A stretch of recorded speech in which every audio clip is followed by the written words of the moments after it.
Hey guys, it's Miki ASMR here, and today I'm going to be reading a Hinata Shoyo ex-listener.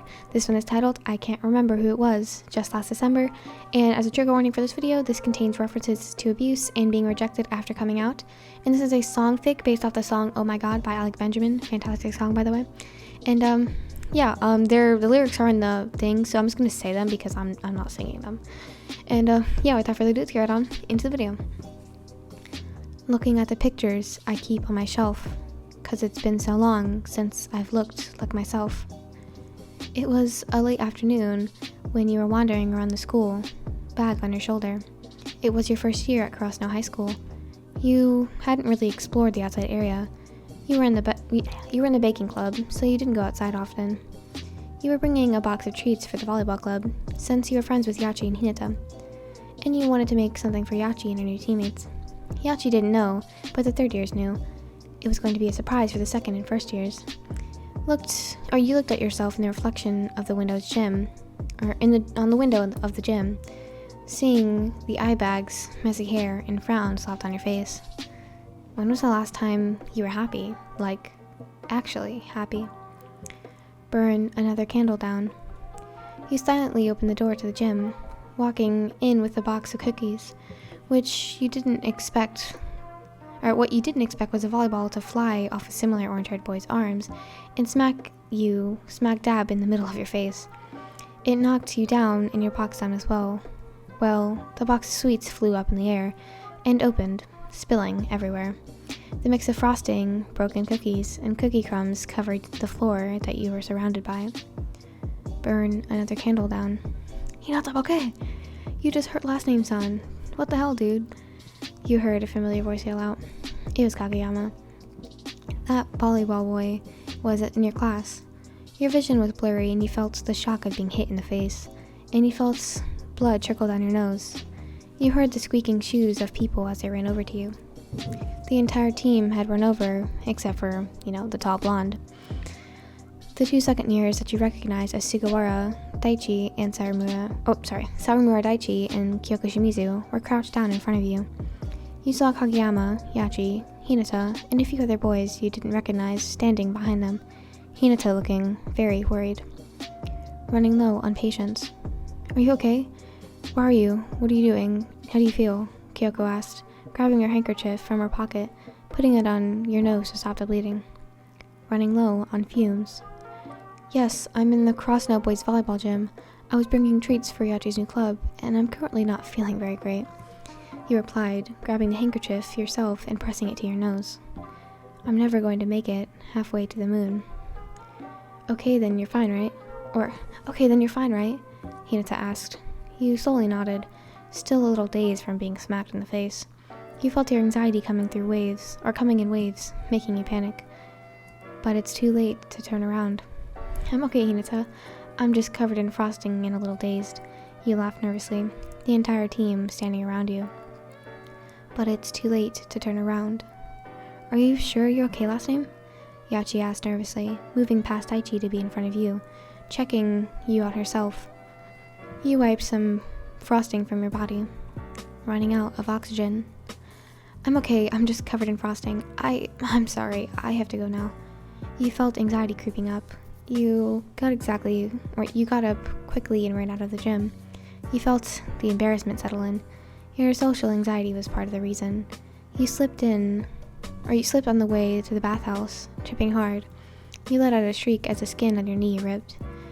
Now you had a bloody nose and a bloody knee. Great. You held your knee in pain. Ow, ow, ow, ow, ow. I'll never be the same again now. Hey, why did you run away? You heard Hinata yell at you. You turned around to look at the boy, face to face. You felt your anxiety begin to get even worse. The boy looked down at your knee, face full of concern. You scrambled up, but ended up falling down again, tears now coming in your eyes. Same again now. I'm sorry, please, just leave me alone.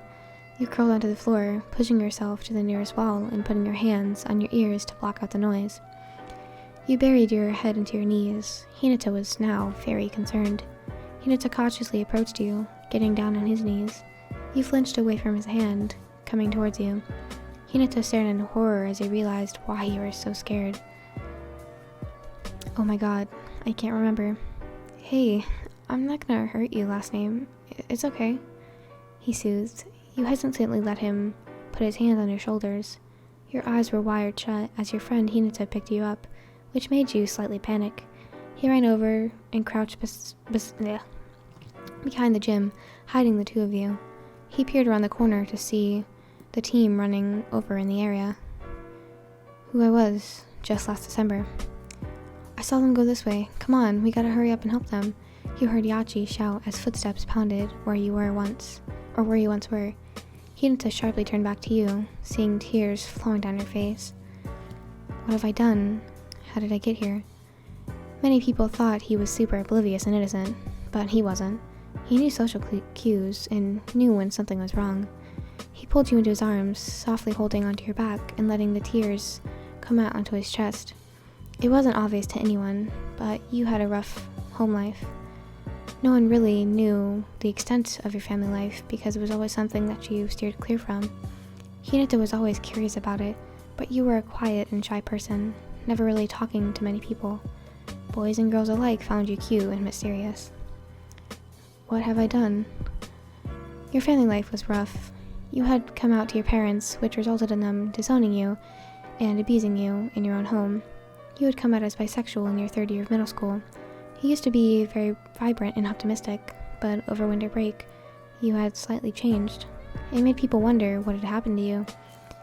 You slowly changed from being happy and optimistic to quiet and shy.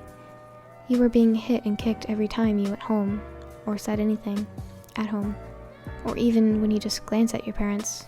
Whenever you did something wrong, you were hurt so bad. Your mom and dad hated you. It hurt. A lot. You never told anyone, just opting for a facade. You had developed severe social anxiety and trust issues. Hinata and Yachi, or Hinata was the only one besides Yachi who you felt comfortable with. Oh my god, look in the mirror.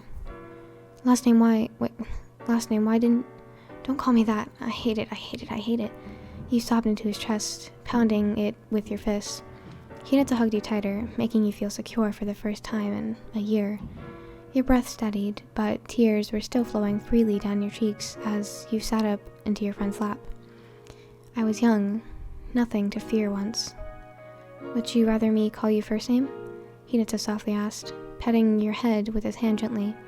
You nodded softly, wrapping your arms around him to hug him back, adjusting your position on his lap more comfortably. Do you get hurt at home, first name? What have I done? How did I get here? You look up into his eyes, full of fear, full of hesitance, full of anxiety. You began crying harder than before, and that's all he needed to see. He let you cry, or he let you let out everything into his chest, not caring about practice. His friend was way more important than just a silly practice. He always noticed this sad demeanor behind your smiles, almost like they were forced. Now, he knew why.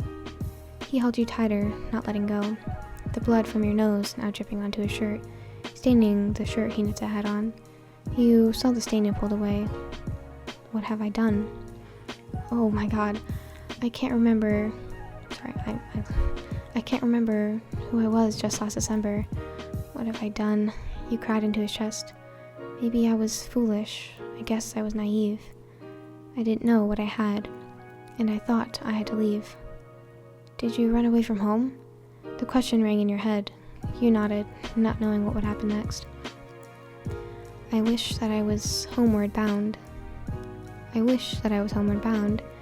Where a family waited for me that loved me, one that accepted that I liked boys and girls, one that wanted me home, not the one that didn't care when I was gone.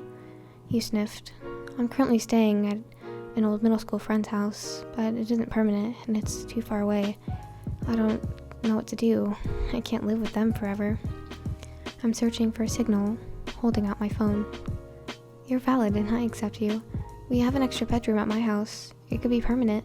You could stay there and be safe. We could ride to school every day, ride home, together. I'm sure my parents would let you, Hinata offered, stroking your head softly as he soothed you from your state. Have I gone too far? Am I on my own? If I can, I'd really like that. he replied, hugging him tighter. It'd been a long time since someone had held on to you. It was nice. No one here to hold me now. No one here to hold me now. Let's go to my house for tonight. Tomorrow we can go to your friend's house or your friend's apartment and get your things, alright? Hinata told you. You nodded, letting the boy lift you up onto your feet, frosting on the boy's clothes, and on your own. He carefully walked to the clubroom, getting his things with you trailing behind him, holding his hand. He walked you to his bike and let you sit on the back when he was in the front. Hinata pedaled away from the school and towards his home, your bag on his shoulder as wind flew by the both of you. Your arms were tightly wrapped around his torso. He was nice. I'm running out of oxygen. You watched as the sun set, a beautiful pink, purple, and orange mess. You snuggled your head into the back of his jacket, a sense of safety and comfort radiating from the boy. I can't help but wish you stayed. Is it comfortable back there? I'm sorry, next time you could ride my mom's bike to school. She doesn't use it often. He asked, but you nodded. He kept biking, eventually arriving at his home. He parked his bike, getting off of it to make sure you were okay. I'm lost, just like Will Robinson, a rocket man in space. Thank you again, Hinata. You quietly thanked. He nodded slowly, grabbing onto your hand and going into the house. You were greeted by Hinata's little sister, Natsu, and his mother. His mother gave a worried look towards the two of you. Oh my god, I can't remember. Shoyo, you're home early. Natsu smiled, running to him and hugging him tightly on his torso.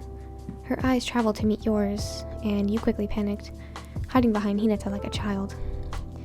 Who's this, Shoyo? Is this your girlfriend/boyfriend? Who was I just last December? No, Natsu. They're a friend of mine who needs a place to stay, he corrected, a blush slightly present on his face. Shoyo, who's this? His mother asked, walking up to the two of you, a worried look on her face. What have I done? How did I get here? This is first name, last name, my friend. They go by first name. They need a place to stay, and I'll elaborate why, but just not when Natsu's around. Hinata turned to his sister. I'm sorry, but this isn't something I want you hearing. Natsu frowned for a second, before smiling and nodding. That's okay. I'll talk to you later, first name senpai. What have I done? Natsu went into another room, leaving you, Hinata, and his mother alone. You felt tears welling up in your eyes again. It scared you, but his mother seemed as gentle as he did, her short black hair swishing as she made her way over to the both of you. Oh, hun, come here. Tell me what happened. His mother inquired, taking you into her arms, gently embracing you. You cried into her shoulder as she stroked your head. They were sexual just like me, and they came out to their parents, and they abused them for months. They only recently got out of their home and have severe trauma. They don't have a home, and I invited them to stay at ours, Hinata explained, rubbing the back of his neck. His mom stared in shock before whispering to you. Your eyes widened when he said he was also bisexual, taking you off of your guard. Oh my god, look in the mirror. Oh hun, you're accepted here. Don't worry, come on. I'll have to prepare a room for you, so you can stay in Shoyo's room tonight. I'll get a futon and a bath ready, she told you, pulling away from you as you widened your eyes and nodded. She briskly walked out of the room, and you went to Hinata, hugging him. You just needed comfort at this point, and you were so glad that somebody accepted you. The amount of relief that washed over your body was enough to start a new life, where you fell in love with your future husband. I was young, nothing to fear once. What have I done? That was really nice. Oh my god, I really like the little future husband thing. Oh my god, heck yeah, I think that's gonna be my freaking husband. Thank you. That was really cute. If any of you guys are going through something like this, I am so sorry. And I also like that they were bisexual because me too. But yeah, I hope you guys liked the video. And if you are going something like that, as I said, I'm extremely sorry for you. Try to reach out. I mean, I know it's not that easy for everybody, but I hope that things will get better for you. And I know that's what everybody says, but I'm not good with words. So thank you guys for watching. I hope you guys have a fantastic day, and I'll see you guys in the next video. Goodbye. Wait, I have to add more. Oops. If you guys like the video, make sure you subscribe and hit the notification bell so you get notified every single time I post a video. And also like the video because it does something for the YouTube algorithm. Wow, I can't speak. Thank you guys so much for watching. I hope you guys have a fantastic day, and I'll see you guys in the next video. Goodbye.